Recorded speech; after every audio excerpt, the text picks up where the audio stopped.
doing symposia for 16 years, and you can go to the 16th DDW meeting in June, I believe.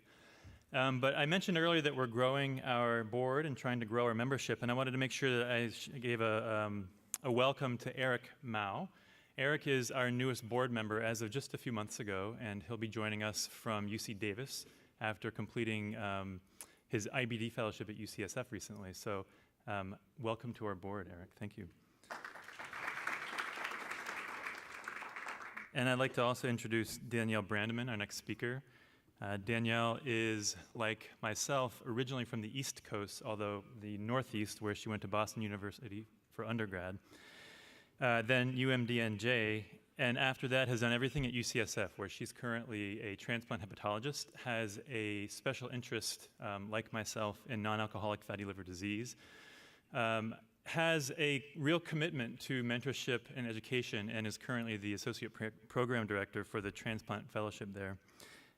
She has been a leader in fatty liver disease, non-alcoholic fatty liver disease. She is someone who myself, my colleagues, and my peers bounce things off of when we have questions, and that is the reason why I'm particularly excited to hear what she has to say about epidemiology, risk stratification, and maybe a little bit more about NASH today. Thank you, Dr. Brandman.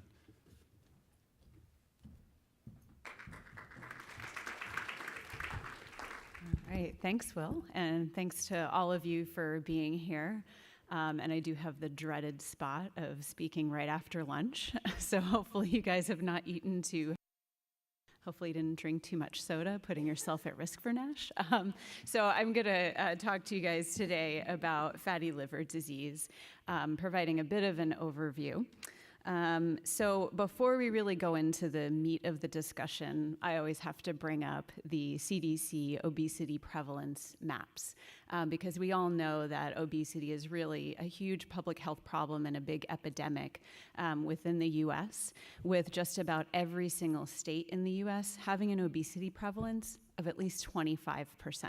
So not surprisingly, paralleling that is the risk of fatty liver in the US. And just to give you some figures to give you a sense of what is the scope of the problem, prevalence of fatty liver in the US is probably around 20 to 30% at this point, and actually worldwide, 25% of the entire world's population has fatty liver. So just let that sink in for a minute, and you can either get scared or realize that you're going to have job security for a very long time, for better or worse. And then thinking about all of those patients who are obese, about 2/3 of them will have fatty liver. Almost all of the patients who are being evaluated for bariatric surgery, as many as 3/4 of diabetics may have fatty liver disease. And if we think about the subgroup of fatty liver, and we'll go into terminology in a little while, about 2 to 7% of the population may be affected by NASH. And this reflects 10 to 30% of those who have fatty liver and 20% of obese adults. So obviously a very important topic for, I think, in medicine to know about, but especially gastroenterologists and hepatologists, since you are likely getting a lot of consultations for fatty liver disease or suspected fatty liver. So with that, we'll really dive into a case to frame our discussion about fatty liver. And we have a 50 man referred to hepatology for evaluation of an echogenic liver seen on abdominal ultrasound, which was initially done to evaluate right upper quadrant pain. The pain has since resolved by the time he actually hits your clinic, but he's wondering how worried he should be about the finding of fatty liver on the ultrasound. So just a little bit more about him. His weight has been fluctuating quite a bit over the past few years, those BMI ranging around 29 to 30 during this time. His past medical history is notable for prediabetes with a hemoglobin A1C of 5.9, dyslipidemia with the typical low HDL and elevated triglycerides, as well as hypertension. And he's on medications to treat his lipids as well as blood pressure.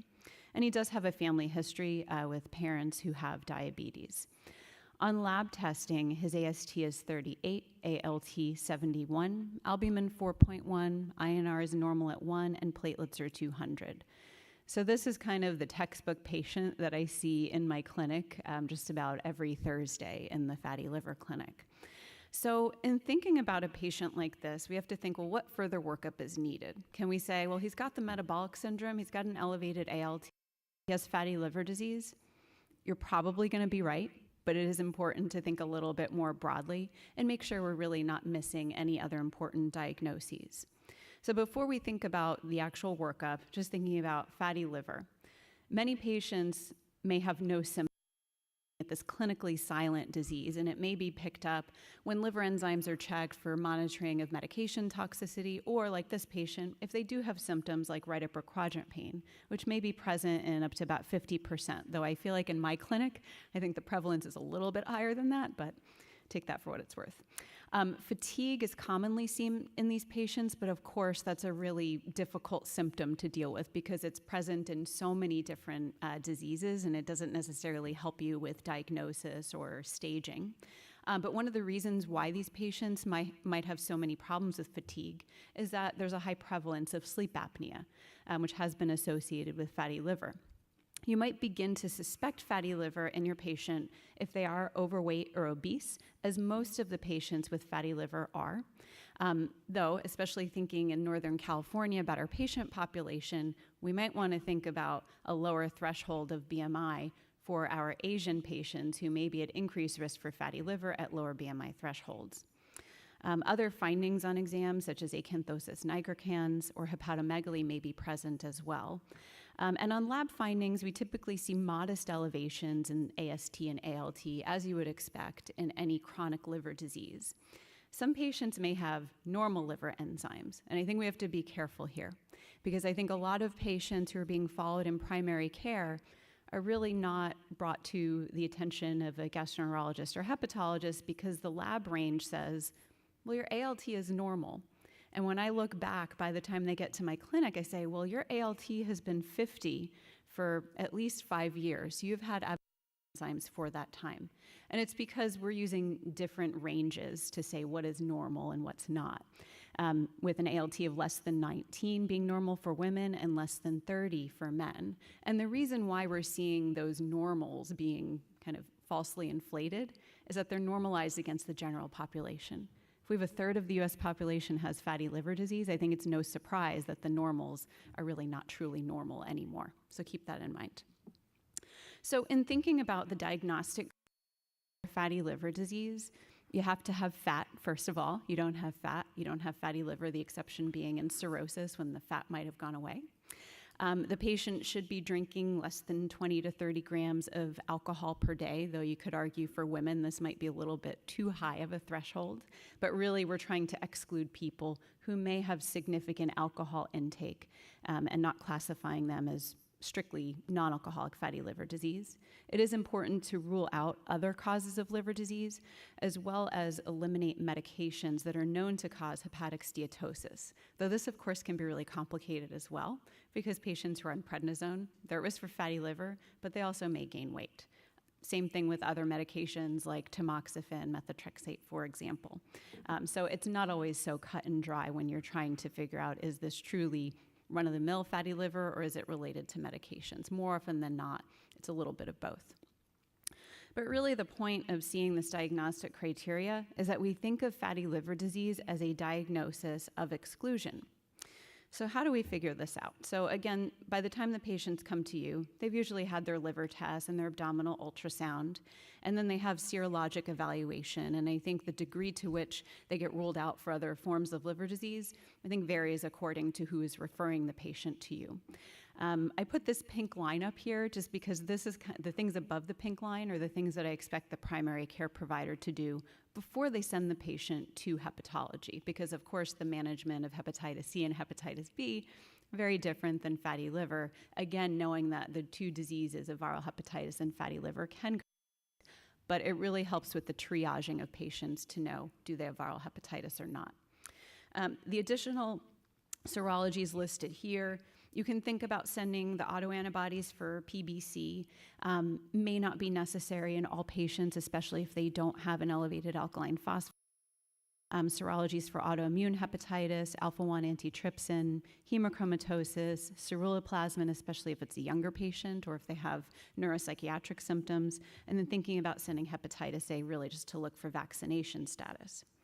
And just a word about the autoantibodies, because I've gotten a lot of these consults lately where the patient shows up and they said, well, my doctor told me I have autoimmune hepatitis because I had a positive ANA or I had a positive smooth muscle antibody. And then I have to kind of backpedal and say, well, do you really have this disease? Let's try to figure this out. Know that about a third of patients with fatty liver may have positive autoantibodies, most commonly ANA, less commonly smooth muscle, and rarely mitochondrial antibody, though again, I've seen all of these be positive in patients with fatty liver, and it's really important to check that total IgG, see if that's elevated, which would be more suggestive of autoimmune hepatitis. We can see patients who have both autoimmune hepatitis and fatty liver disease, but one of the other distinguishing factors other than the IgG is that the autoantibody titers tend to be much lower in patients with fatty liver disease alone rather than autoimmune hepatitis. Another lab test that tends to be deranged in fatty liver patients and doesn't necessarily mean they have a second liver disease are the iron studies, particularly ferritin. And looking at data from the NASH Clinical Research Network, we see that about 20% of patients with fatty liver alone had ferritin that was higher than 1.5 times the upper limit of normal using the gender-specific cutoffs. And what you can see here is that we actually see patients with ferritin at the level of about 1,000 or so. Again, it doesn't has hemochromatosis, though if it is 1,000 or higher, you want to think, could they also have hemochromatosis? That being said, the ferritin level really does not appear to have a significant impact on NAFLD histology or disease progression. Phlebotomy has been studied in these patients, even if they did not have signs of iron overload on their liver biopsies, and it does not appear to improve fatty liver disease. So I think something important to be aware of, but does not indicate that they necessarily have more than just fatty liver. So, thinking back to our patient, the 55-year-old man with metabolic syndrome, elevated ALT greater than AST, no obvious signs of advanced liver disease, does he need a biopsy? Well, let's think about the spectrum disease and think about what we might accomplish by doing a liver biopsy. This will define the terms that I've been throwing around when talking about fatty liver. So I tend to think of NAFLD as our umbrella term, and under that umbrella falls NAFL and NASH. NAFL is steatosis without significant liver inflammation and without significant fibrosis, typically. NASH is steatosis plus a characteristic pattern of inflammation or liver cell damage, and it's well accepted that NASH can progress to develop fibrosis and then eventually cirrhosis or HCC. But several studies within the past few years have actually demonstrated patients that were initially classified as having just fat actually progressed on to cirrhosis. Now, there is a chance that those patients were actually mischaracterized initially, or it could be that those patients are actually flipping back and forth in between NAFL and NASH. Now, when I started reading those studies, I kind of became a little terrified, I will admit, because it used to be, okay, you biopsy someone, you have just fat, you're not NASH, no fibrosis, great, go away. I don't need to see you anymore. Go back to your primary care doctor. They can take care of you. You're not going to develop liver disease. Now, when I counsel patients, I kind of dial that back a little bit. I say, well, you're in the less progressive category, so you're at lower risk of progressing to cirrhosis, but you're not at zero risk. So we do have to keep an eye on you. Figuring out how to actually do that and who's going to stay in the NAFL category rather than NASH, that's really still being worked out, to be honest. But when we are thinking about how do these disease states progress differently, based on natural history studies, we've seen that patients who have NASH, those patients tend to progress at a rate of 7 years per one-stage fibrosis, meaning that it might take about 28 years for them to go from stage 0 to stage 4, which is cirrhosis. For the patients who have the less severe or less progressive form of fatty liver, the thought is that it might take twice as long for them to progress one stage, 14 years. So maybe it takes 56 years to go from 0 to cirrhosis. I will say the natural history studies are still somewhat lacking of really extensive follow-up for very large cohorts of patients.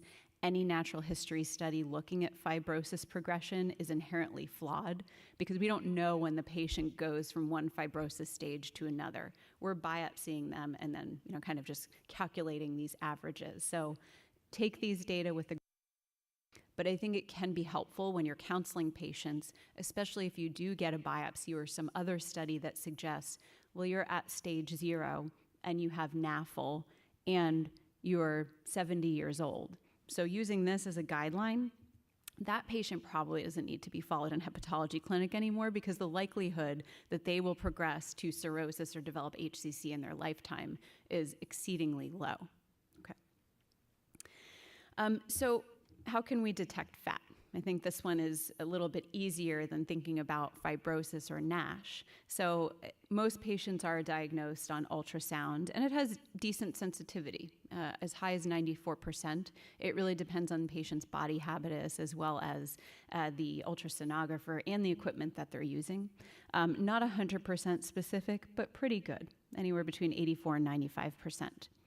If you're to get a Fibroscan, you'll get a measurement called controlled attenuation parameter, or CAP, and this number can give you a sense of whether or not steatosis is present, with some studies suggesting the area under the ROC curve is amazing, but I will say this value is really not well validated, and really finding a clear cutoff for when it's present versus not on Fibroscan, it's not well defined.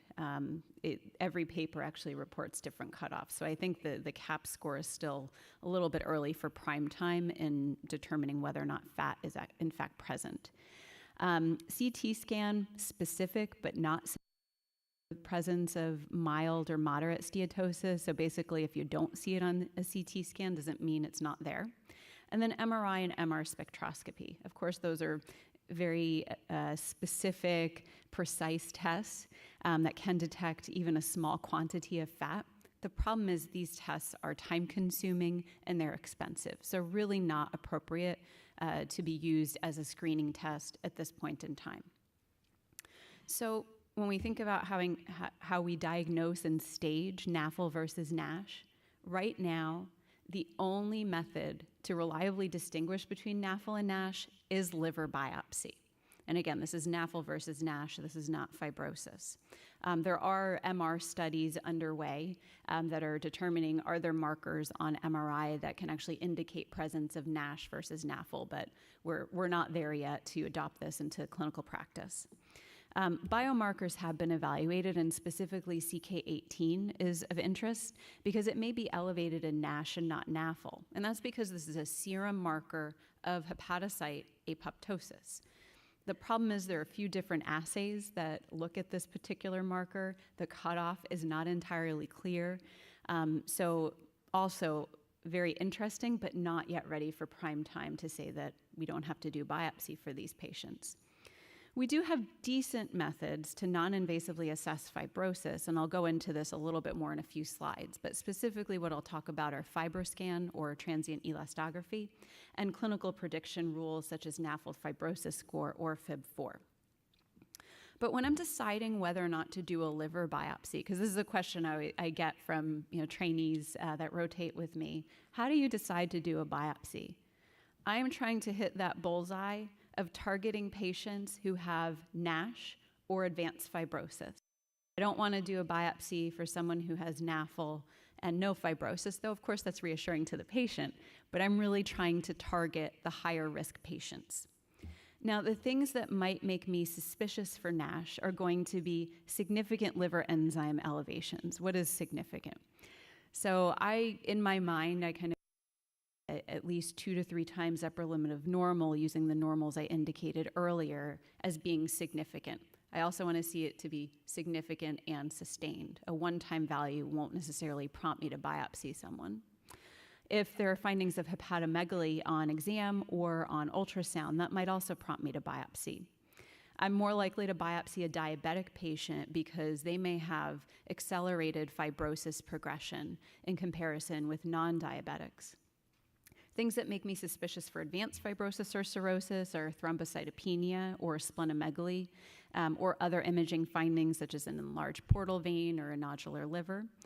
And then non-invasive assessments with NAFLD fibrosis score or Fibroscan. Again, diabetes and patients who are older are more likely to have significant fibrosis, mainly because they've had the disease for a longer time. So they've had that time to progress to significant fibrosis. So these are the things that I'm kind of running through my brain as I'm seeing a patient. I'm deciding, do you need a biopsy or not? And if I think that they're in a low-risk category, I typically order Fibroscan to confirm my pretest probability of them being at low risk for advanced fibrosis or NASH. Now, liver biopsy, we do think of it as our gold standard, but I kind of think about it as a tarnished gold standard.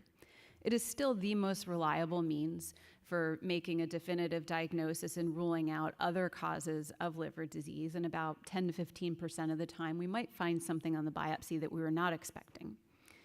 But we can reliably distinguish, usually, between NAFLD and NASH, as well as stage fibrosis.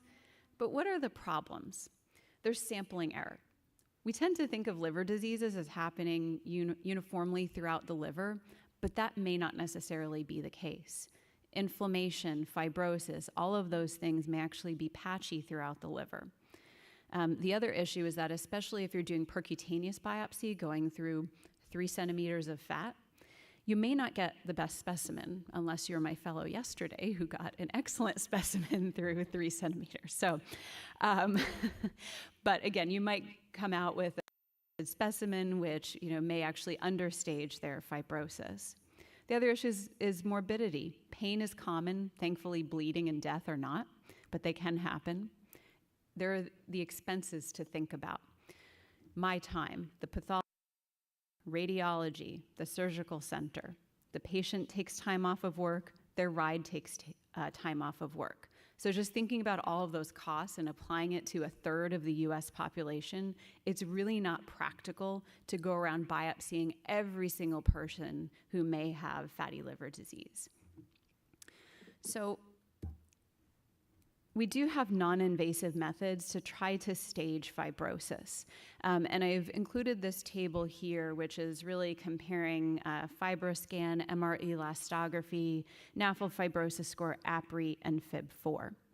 And you'll see kind of wide ranges of the C statistic or area under the ROC curve for each of these different tests. And it really depends on what are you trying to accomplish? Are you trying to rule out any fibrosis?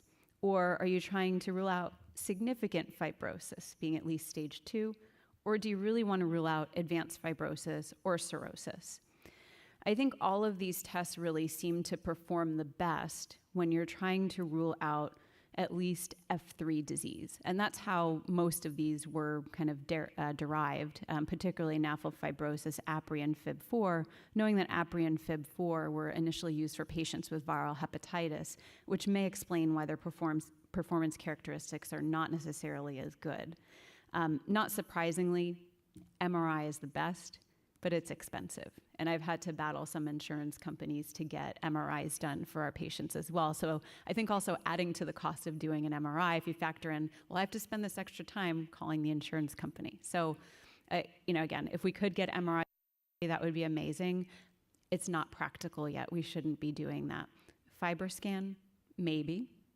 And I think most of you guys probably know what Fibroscan is, but for anyone that doesn't, it is an ultrasound-based test using sound waves travel to really assess how stiff the liver is. The stiffer the liver is, the faster the sound waves will travel, and that correlates with degree of liver fibrosis. It's a quick test, 15, 20 minutes in the office. You don't have to take time off of work other than that appointment time. You don't need any extra rides or anything like that. But we have several factors that may actually produce inaccurate results. Obesity, well, that's a problem. Almost everyone that we're doing a Fibroscan on is going to be obese. Presence of steatohepatitis, that's also a problem. Alcohol use, non-fasting state, cholestasis, all of those things may lead to unreliable results and potentially overestimate degree of liver fibrosis. Recent paper also demonstrated that Hispanic ethnicity may be associated with less reliability in measurements. And the hypothesis was that these patients may be shorter, so maybe the rib space is a little bit smaller. I'm not sure if that's the right answer, but just something to keep in mind, especially here in Northern California, when we have a lot of patients who are of Hispanic background. And finally, this procedure does require adequate experience to produce reliable results. If your center is doing, 5 a week and different people are doing it each time, and if they've only done a handful each, then the results may not necessarily be reliable. Though again, I think with so many people having suspected fatty liver, I would expect that over time, the people doing these scans will gain experience, so the reliability will improve over time. It is an investment to get these machines. They're over $100,000. Reimbursement is actually not very good for Fibroscan, unfortunately. So I think that can also limit the application of Fibroscan to the general population. So we saw that in that table I showed initially that Fibroscan did not appear to perform as well as MR elastography. This was data from a study, including patients from UCSD, the Mayo Clinic, as well as Japan. And not surprisingly, again, MR elastography appeared to perform much, or at least a little bit better than the Fibroscan. Definitely statistically significantly different, but still the patients who got Fibroscan, the area under the RC curve was quite good at 0.8. So, is it really worth that extra cost to be doing an MRI in this really big patient population? I'm not entirely sure about that. And this is from the same cohort, really looking at the additional test characteristics of Fibroscan versus MR elastography in terms of sensitivity, specificity, positive predictive value, negative predictive value. And again, there's a lot of variability in terms of the test characteristics according to what you were trying to accomplish. I will say that the positive predictive value for this cohort for either Fibroscan or MRI was quite low. But in most of these cohorts, the prevalence of cirrhosis is only going to be about 10%, and that's going to affect the positive predictive value of these different tests in these cohorts. But the negative predictive value for cirrhosis and advanced fibrosis is excellent. So, again, I think could be used to rule out disease, maybe not ruling in disease. There are some other studies that have recently looked at comparing the different non-invasive methods of assessment of fibrosis, and I know that these graphs are super busy, and even when I looked at it kind of blown up on my screen at home, it was a little bit challenging to see. My point is that there's a lot of variability in all of these different tests that you're seeing. APRI appears to, in general, perform the worst. BARD score, which is in the green line. It's not showing. There we go. Oh, it's not showing up. Anyway, the green line is the lowest one, and that appears to not perform quite as well as some of the other tests. And not surprisingly, MRI, which is in the red up here somewhere, appears to perform the best. There was a French multi-center study that looked cross-sectionally at 360 patients who had biopsy-proven fatty liver disease and really looked at all of these non-invasive markers. And I think this graph is a little bit clearer in terms of looking at these different markers. What I really want to point out is that even when some of these scores may have high predictive ability, a lot of patients may fall into this gray zone where, yes, you get these results, but you don't really know what to do with them. Can I safely say you don't have you might be able to say you don't have significant fibrosis for a subset, but a lot are going to fall into this gray zone where you might end up do additional tests. So I think these tests have their place, but I don't think they're quite ready to be used in isolation just yet in order to accurately characterize patients' disease states. There was another group that chose to look at the sequential application of the non-invasive markers, followed by Fibroscan, or transient elastography, TE.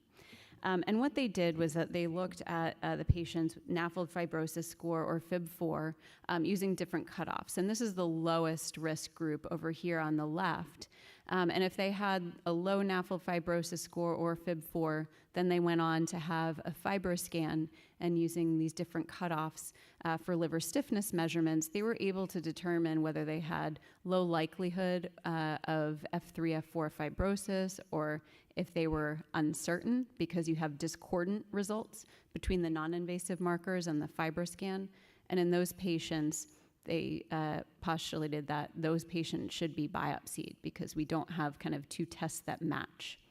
In the patients who had indeterminate values, so that gray zone that I just showed you on the prior slide, then you can further use the liver stiffness measurements to really risk stratify them further. If they have low liver stiffness measurements and indeterminate non-invasive markers, then you can feel confident that they have low likelihood of F3, F4 fibrosis.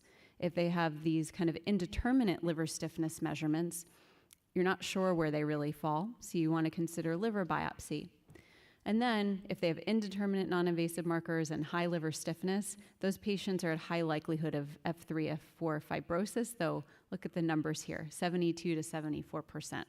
So we're still mischaracterizing about 25% of patients in this group, and I would argue that you should maybe consider liver biopsy in this group as well. On the other hand, if you have two sets of data suggesting the patient has advanced fibrosis, they probably have advanced fibrosis. And I think depending upon the treatment goals, you can still consider liver biopsy to really confirm it for the patient if they want to know and if you really want to feel confident about that.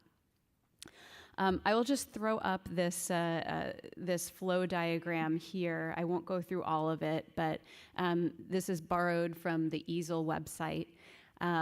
Really incorporating a lot of what I've talked about in the past few slides, thinking about, a patient who has suspected fatty liver.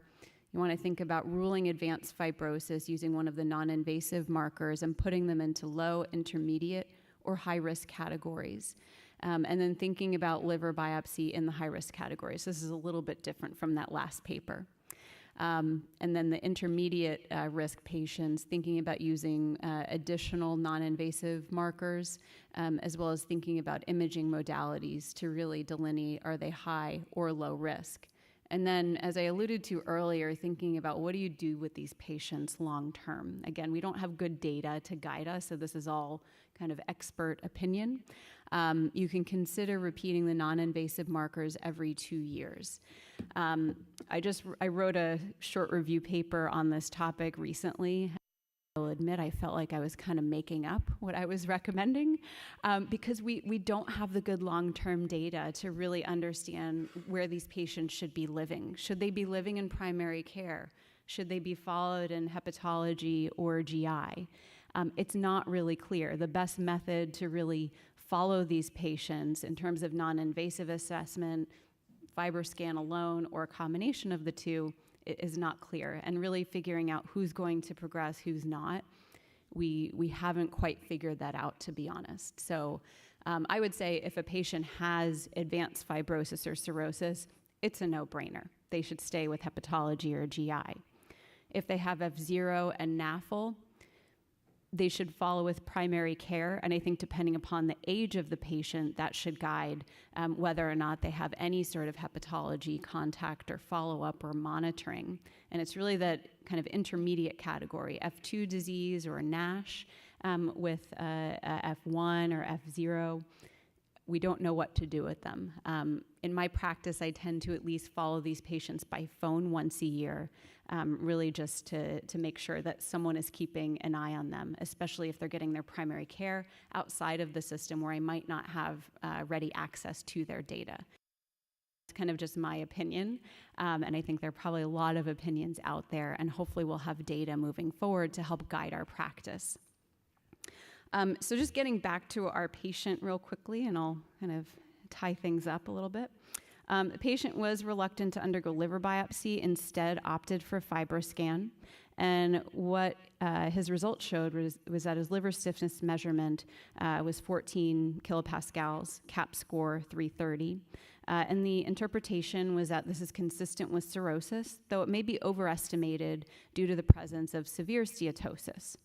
And just to look at his NAFLD fibrosis score, it fell in the indeterminate range. FIB4, 90% negative predictive value for advanced fibrosis. And in looking at some data from the NASH Clinical Research Network, just to show you kind of where he falls, he really falls in the range of, yeah, he might actually have cirrhosis based on his liver stiffness measurement on Fibroscan, though there are a lot of patients who have F3 disease who also may have this result, and even in stage 2 and stage 1. So what do we really do with this? So, because of these results, you counsel the patient that you're concerned about cirrhosis and you think about liver biopsy for more definitive diagnosis and staging purposes. So he's then amenable to liver biopsy. And his liver biopsy is really kind of classic for fatty liver disease with fat, Mallory bodies, ballooned hepatocytes. I'm going to kind of skim through this just in the interest of time. But basically, he had all of the classic findings of non-alcoholic steatohepatitis, and his fibrosis stage was determined to be stage 3. So then the patient wants to know, well, doc, what's going to happen to me? Well, the leading causes of death in fatty liver are coronary artery disease, malignancy, and liver disease. So a lot of these patients are not dying from liver disease, so they really do need good primary care. These are data from a meta-analysis of about 34,000 patients who experienced 2,600 cardiovascular events. And what was found was that there was no significant impact of fatty liver on the incidence of fatal coronary events. When you combine fatal and non-fatal, there was certainly a trend, but non-fatal cardiac events were definitely increased in this patient population, though it should be noted they didn't necessarily control for metabolic syndrome comorbidities. Another cohort of 600 patients who were followed almost 20 years in Sweden found that incident risk of cardiovascular disease was greater in patients with NAFLD compared with those who did not have fatty liver. And when you looked at just the NAFLD cohort, which is here on the right, and you started adding in number of metabolic syndrome comorbidities, especially when you get down to 2 or at least 3, then you can really see a further increased risk in incident cardiovascular disease. Malignancy is a big problem in these patients, and I'll just briefly show you a slide that was presented at AASLD at the past meeting. The patients with fatty liver are in red, those without were in black, and these are patients followed at the Mayo cohort in Olmsted County.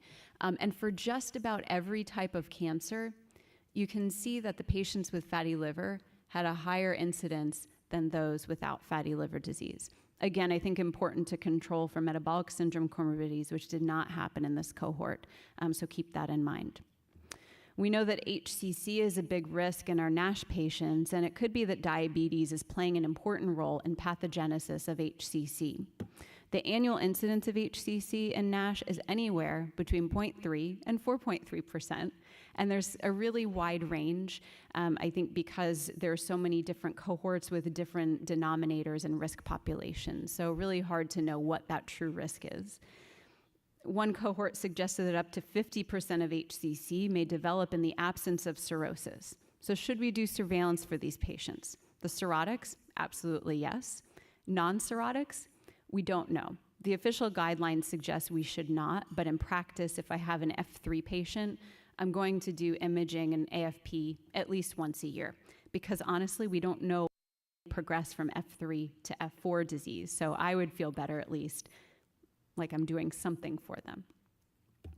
And then this is an abstract that was presented at AASLD, looking at patients in a VA cohort, showing that the patients who had fatty liver and normal enzymes had lower risk of HCC, and this is incidence rate per 1,000 person years, lower risk than the patients who had fatty liver and elevated liver enzymes. So I think this is useful information when counseling patients, that if you see their liver enzymes remain elevated, their risk for HCC may be higher. And then I know I'm running out of time, so I'm just going to kind of gloss over these slides, but I think it's important to talk about, of course, liver disease, since that's what we're actually managing. So we know that fibrosis stage is really the strongest predictor of outcomes in NASH. Several studies have demonstrated this. And on the left-hand side, this is a risk of overall mortality, and as fibrosis stage increases, so does the risk of death. Also, not surprisingly, liver-related events are correlated with fibrosis stage, with basically the patients who have F4 cirrhosis being at greatest risk of liver-related event.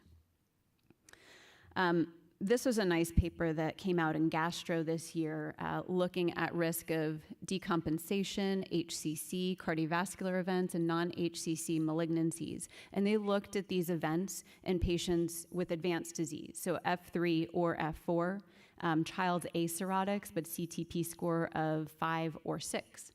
And the solid line shows the patients who have F4 disease plus a CTP score of 6. Those patients are at greatest risk for decompensation and greatest risk for HCC. On the bottom, you see that the patients who have F3 disease, it's kind of flipped. Those are the patients that are at greatest risk for cardiovascular events as well as non-HCC malignancies. And it could be that's because the F4 patients are decompensating, so they don't have a chance to develop heart disease or non-HCC malignancies. There was one paper that at AASLD that took a look at methods to predict risk of decompensation in this population, and they came up with an index that included AST to ALT ratio, bilirubin, INR, diabetes, and esophageal varices. I don't have the point estimates that they used to actually calculate these scores, but basically higher score was worse in terms of risk of decompensation. And this is really just a summary of kind of showing, where the risks may lie at different fibrosis stages. And I think really the uncertainty of who's going to progress to cirrhosis and develop the dreaded complications of death, needing transplant, or HCC. We do know that NASH is increasing as an indication for liver transplant, and it's really running neck and neck with alcoholic liver disease. Patients who are on the waiting list and have NASH are at increased risk of waitlist dropout, particularly if they have very low BMI, very high BMI, or diabetes. So this is the future of our transplant population. Thankfully, when these patients do eventually undergo transplantation, their survival is excellent. And these are data from UNOS that compare these patients with cryptogenic, immune, as well as cholestatic diseases. The patient, so going back to our patient, he's interested to know what can be done to treat disease and prevent or reverse fibrosis. So I'm really going to leave the rest of this discussion to Dr. Holt, so he can really talk about fatty liver management. Thank you.